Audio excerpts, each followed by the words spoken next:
President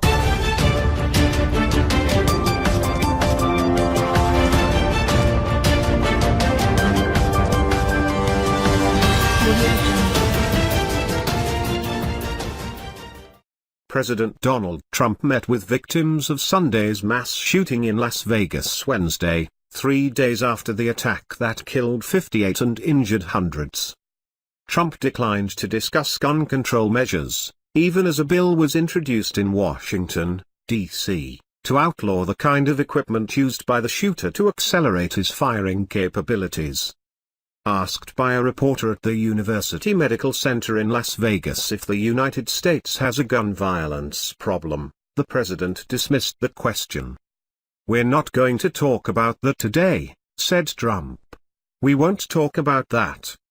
On Monday, White House Press Secretary Sarah Sanders said that the first days following the shooting were not the time for a political debate, but several D.C. lawmakers and administration critics argued that action on the issue needed to take place immediately.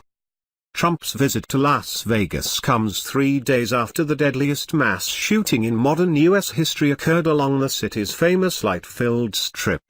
Late Sunday evening, 64-year-old Stephen Paddock opened fire on a country music festival from the 32nd floor of the Mandalay Bay Resort and Casino, killing 58 and injuring hundreds more. In addition to victims, the president met with first responders, medical professionals and local officials. Trump lauded their efforts in his public appearances Wednesday.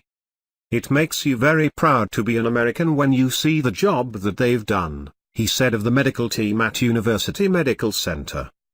Trump commented on shooter Stephen Paddock, calling him a sick, demented man, as he did Tuesday, and asked officials if they had updates about his motive. Law enforcement has yet to draw a conclusion as to why Paddock carried out the attack.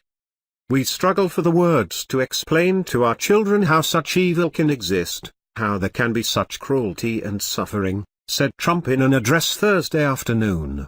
"But we cannot be defined by the evil that threatens us or the violence that incites such terror."